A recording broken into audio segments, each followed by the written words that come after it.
Before I begin the message today, we have our Advent ritual that we do. This is the third Sunday before Christmas. And for those of you that are just joining us on this third Sunday, we have a tradition here that is similar to but different from a Christian church. And that is that for the 4 Sundays before the return of the light at the winter solstice, we celebrate the earth, the plants, and today with Kathy Fowler's wonderful altar, we celebrate the animals. And you can see she's got lots of animals supported by the angels. She's, I think, brought her entire living and family room and storage room, and it all works so beautifully. So we're honoring the animals, and she's going to light 3 candles as we sing this wonderful new song that Bodie and I wrote together. We light a candle in the dark to greet the newborn sun. The earth turns upon its axis, a new year is begun. A new year is begun.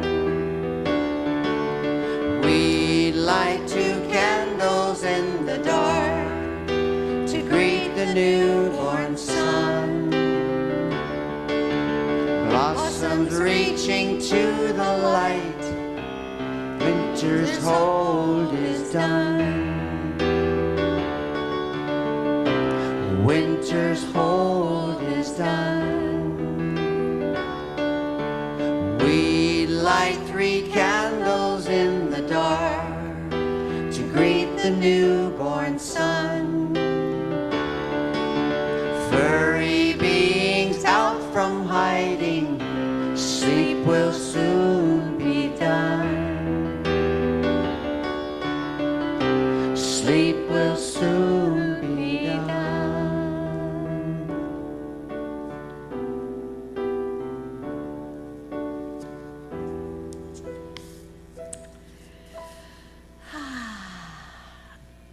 That is so satisfying, isn't it? It's so beautiful. And next week we will, of course, honor the people. And then on Christmas Eve, when we will have a celebration at the Fireside Room in the Learning Center, we honor the birth of the Son. In our language, how beautiful is that it is S-U-N and S-O-N at the same time. So how sweet is that? All righty then. This is what we're doing. You are eternal. Did you know that? I mean, really, you're here forever, peeps. I mean, it's an ongoing show. So eternity is a long, long time. So what we're doing this whole year, which some of you are coming in right at the climax, which is fabulous, and that is we are studying Ernest Holmes' essay called What We Believe. We divided it into 12 statements, and this is the 12th. This is the 12th right here. We believe in our own soul, our own spirit, and our own destiny, for we understand that the life of all is God.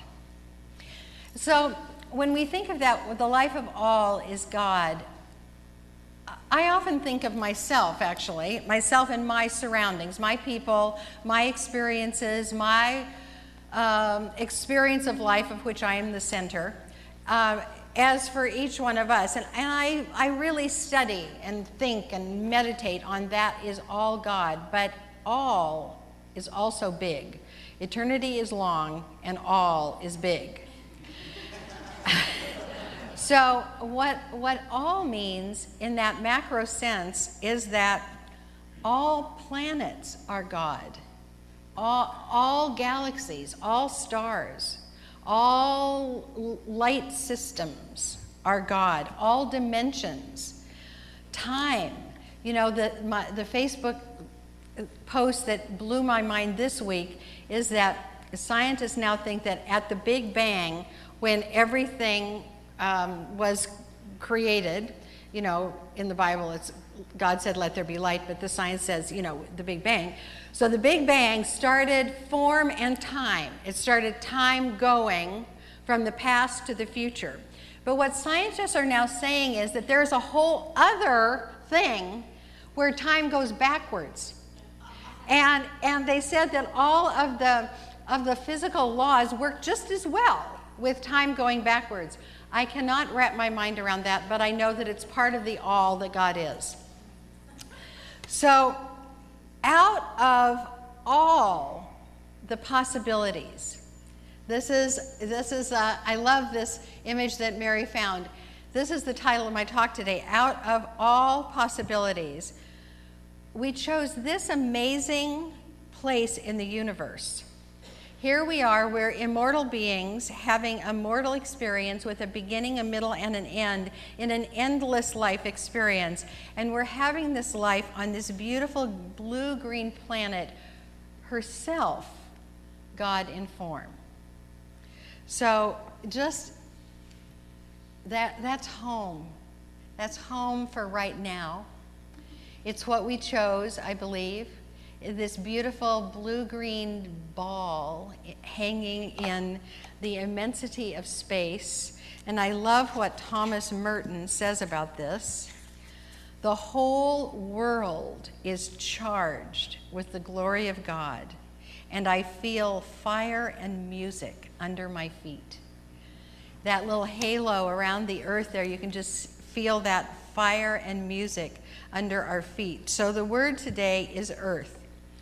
So as we review from last week, when we said that we are God individualized, that means the same life that God is, we have brought into an individualized and localized place that I call me and you call me when you are referring to yourself.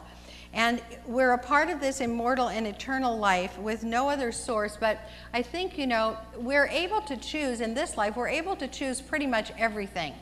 Now, sometimes I know that that feels like something happens to us and we can't choose actually every single set of circumstances that fits our pictures exactly, and I think the reason for that is we've got all of us in the mix here. We're all creating. You know, I love the example of like a holiday dinner, like Thanksgiving or Christmas dinner. If you talk to your family, especially if you have a big family, if you talk to your family about a particular Thanksgiving meal when something traumatic happened in the past, everybody remembers it differently because everybody came to it from their own experience. And so that's why we can't say, I want this exact experience, but pretty much we can choose how much joy, we can choose how much love we have and experience, we can choose how much satisfaction. And so I really imagine that we chose to come to earth. Out of all of the choices, all of the possibilities, we chose earth. Which means that there must be something or some things on this beautiful blue-green planet that our soul desired in the extreme. Because, you know, in the Bible it says, in my Father's house are many mansions, and what I think that means is that there are many, many dimensions that we could have chosen, and we probably do choose other things at other times because, as we know, eternity is long. So we chose this for this time. And so we come up to this incredibly deep question about why incarnate at all. Why? What is the meaning of life? What is the meaning of this life? Because we all are here and it is not by accident. So I have an answer, of course. I have an answer about why we're here. And my answer is that we chose this life. Our soul needed it. Our soul required this life for two things. For those things that we can receive on this earthly plane, and those things that we can give on this earthly plane. That is an answer that satisfies me.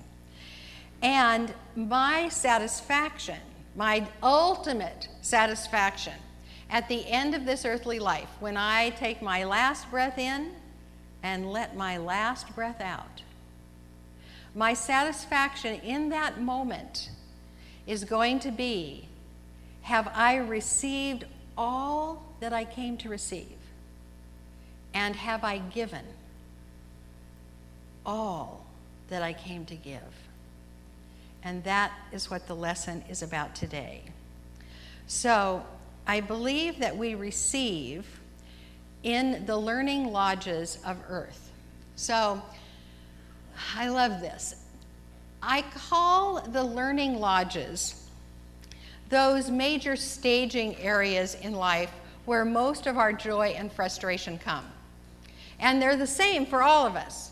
We experience them differently. But this seems to me, when we get our ticket punched and we come to earth, these are the things that we receive. And if we receive all that we can through these learning lodges, we will be satisfied puppies when we take that last breath. So, the first learning lodge, of course, is our body. You know, when you get the rules of life, and the first one is you will receive a body.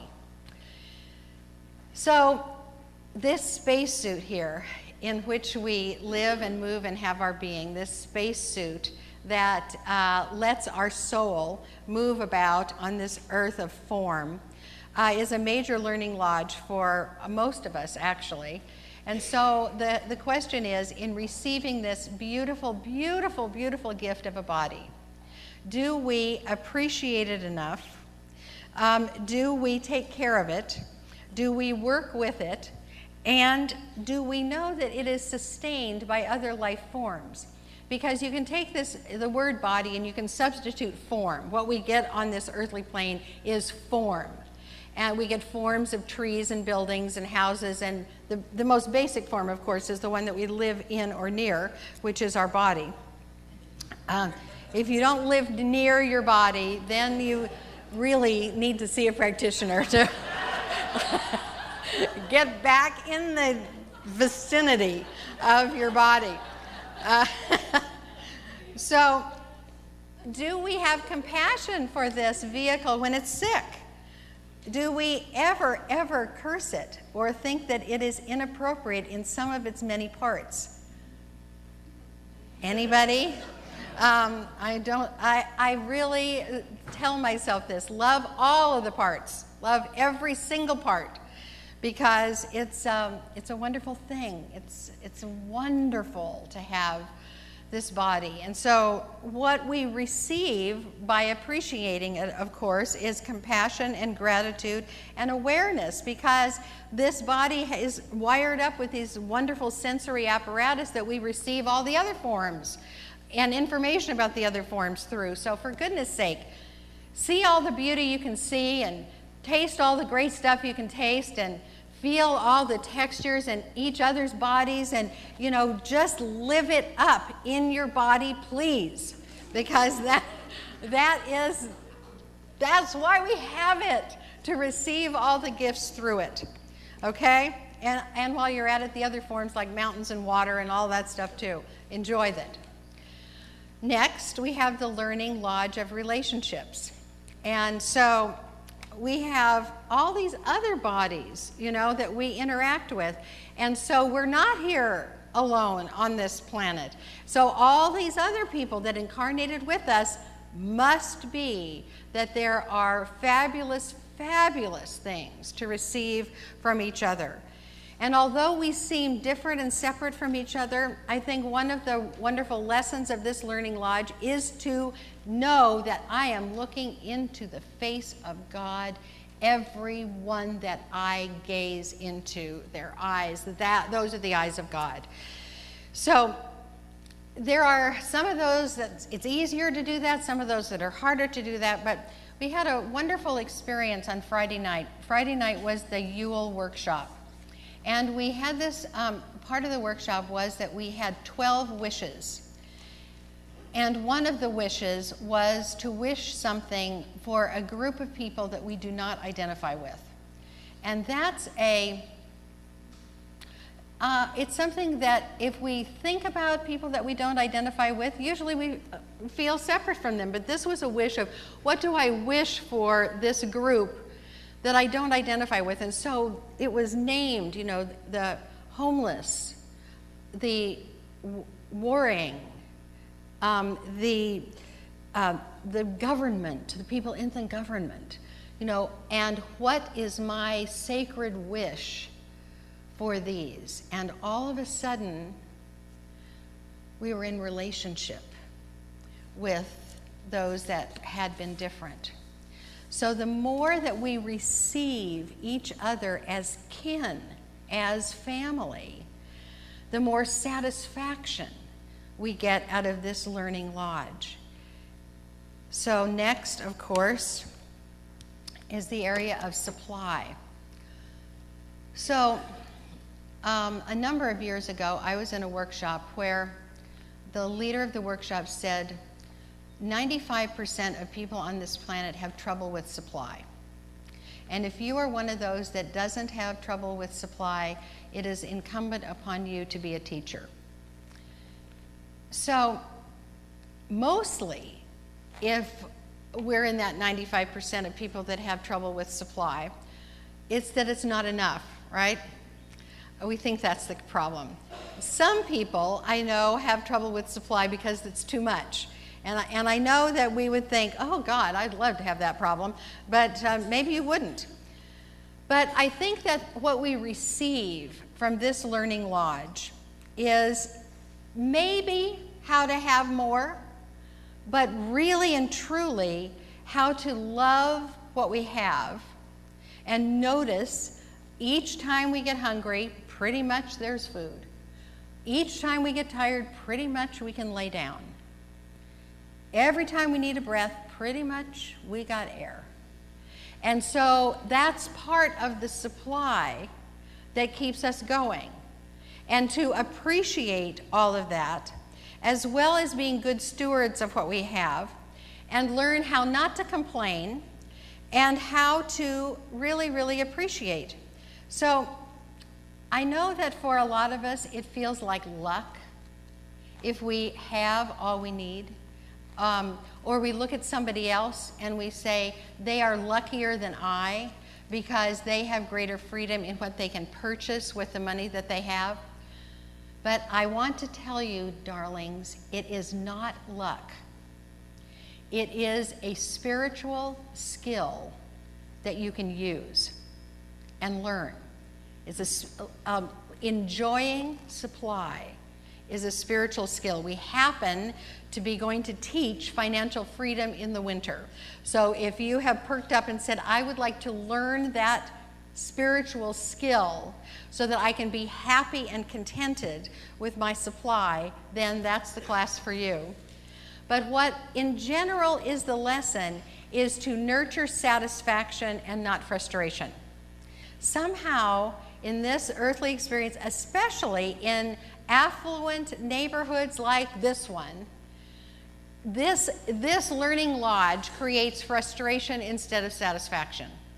And right now, you can say, from this moment on, I am going to be satisfied with what I have and happy in anticipation for my next breath, my next meal, my next nap, my next paycheck.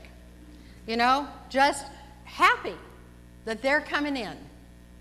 And the happiness, of course, creates more satisfaction and abundance.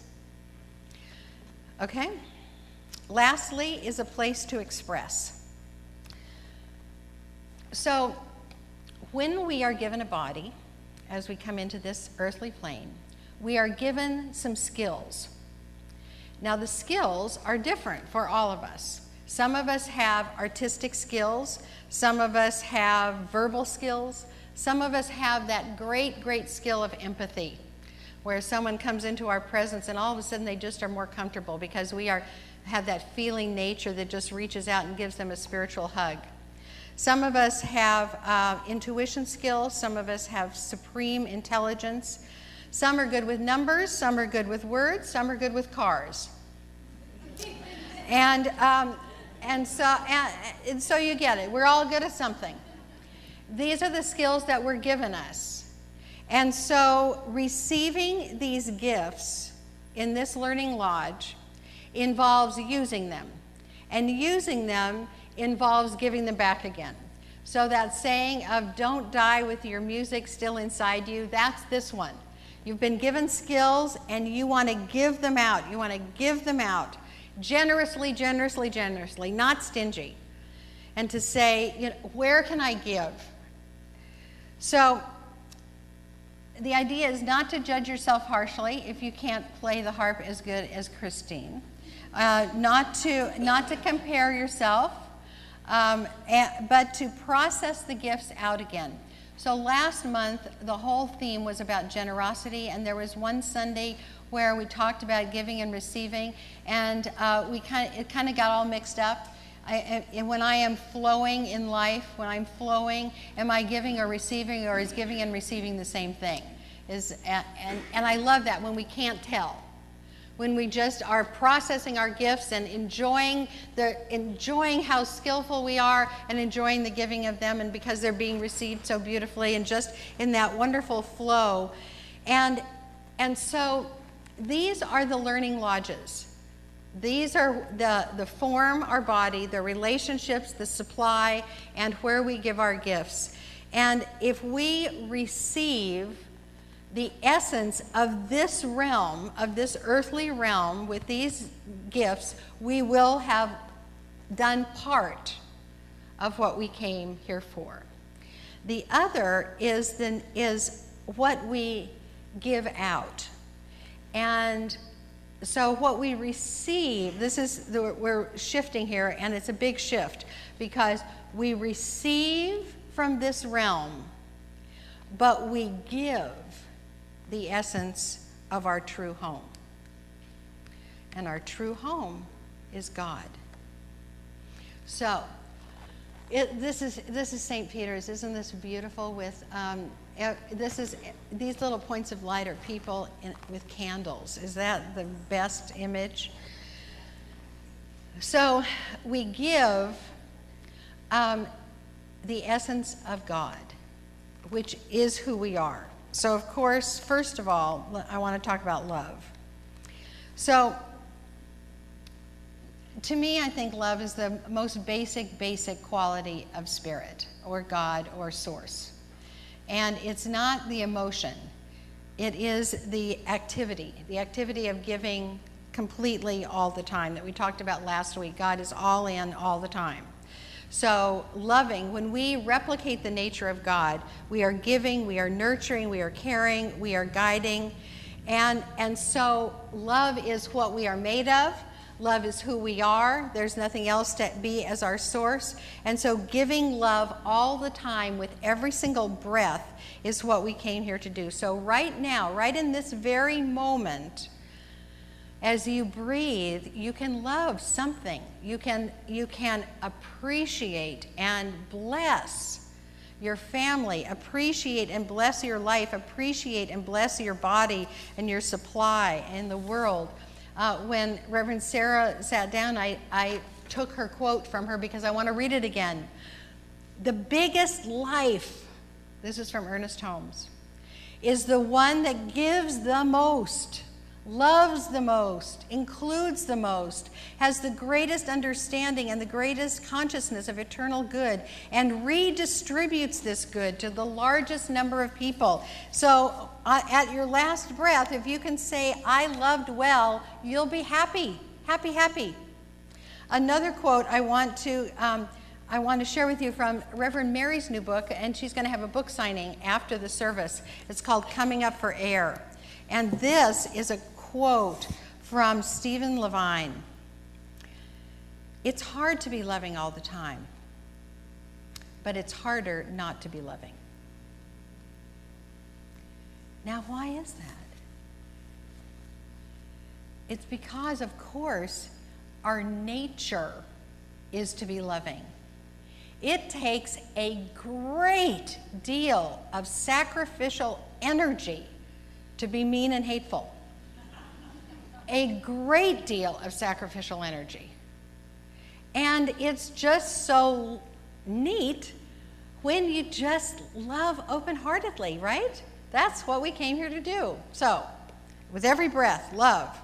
Next is peace. So, peace is not boring. I want to say that.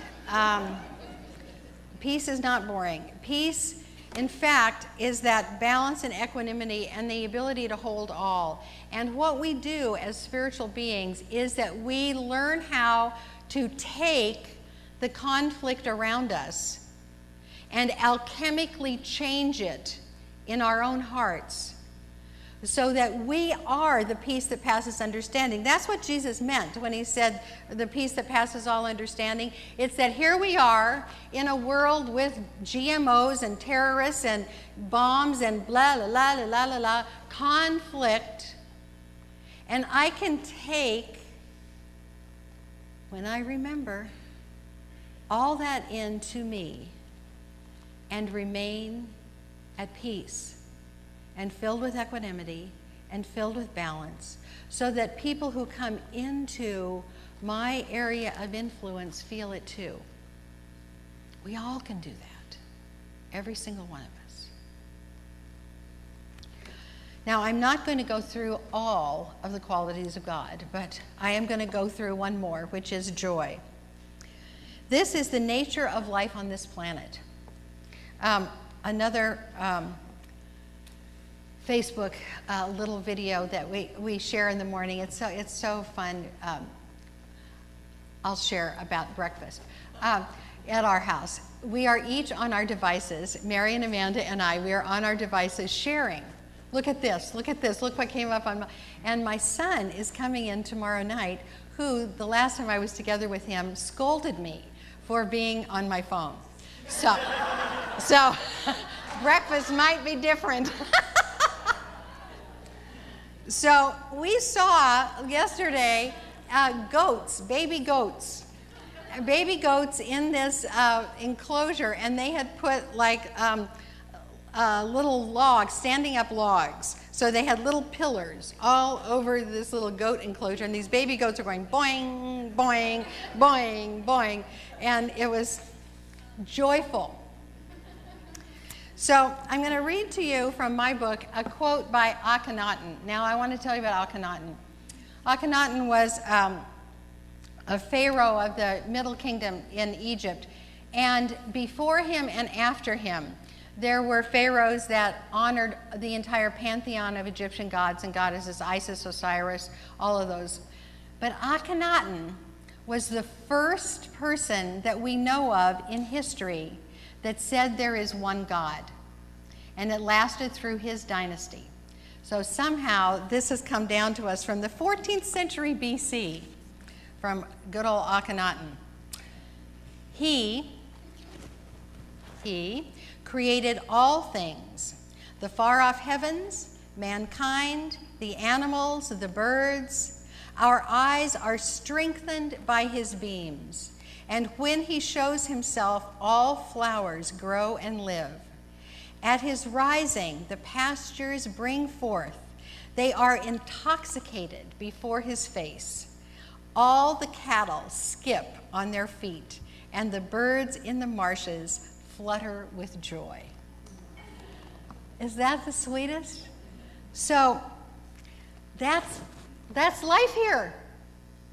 So to conclude this giving part, we give the essence of God. And because each of us are different, we have a different quality of the love, the peace, and the joy that we give, and all the other qualities as well. You know, the volunteers, which number about 20, that put on the Sunday service and get it ready for you before you come, at 9:30, we stand in a circle and pray in, and everyone says the quality of God that they want to give that day. And often it's what they're feeling right then, but it's also what they want to give. So we have light, beauty, creativity, balance, wisdom, holiness, omnipresence, oneness, peace, power, joy. Everybody says what they want to give, and that's what infuses into this room so it becomes less bingo and more Golden Gate Center for Spiritual Living. And that's what it does. So the quote that we had from last week from Wordsworth, trailing clouds of glory do we come from God who is our home. That's the truth. Giving and receiving all that we can in this lifetime so that we can die with a smile on our face and continue with eternity. So the story of Christmas involves all of this. It involves the receiving of a body and all that Jesus did in his lifetime. It has to do with the qualities of the infinite presence that came in with him and were exemplified by everybody else in the story. And in fact, all of the Christmas carols talk about this. There's an old Negro spiritual that goes, he come from the glory, he come from the glorious kingdom. Oh, yes, believe us. Oh, yes, believe us. And so, of course, that's about baby Jesus. And it's about each one of you, too. We're the same. That's the big lesson that he taught. And every other spiritual avatar, there's no difference. There's just one life. It's the life of God, and that's the only thing we can be living. So every single Christmas carol this season is about you and me. So joy to the world, that's about you and me. Joy to the world that you came in, and me too. And we're going to sing this other one during the offering, Go Tell It on the Mountain. This is great news that you were born. Absolutely great news. So what reminds me of this, I'm going to show you a picture that Mary took actually in my house last night. What reminds me that this Christmas message is about me and you and baby Jesus is this. I have two baby Jesuses. With Mary and Joseph. Here they are. I have two baby Jesuses. So the reason that I have two baby Jesuses is that for Christmas Eve, when we light the white candle in the wreath and we sing about the birth of the Son, I bring the baby. But the first year I did this, I couldn't leave the manger empty at home, so I had to buy a baby to be at home while I brought the other one to be in the wreath. So now I just put both babies up. And what that says to me is, you know, if there could have been two babies, there could. There can be 7 billion babies in the manger.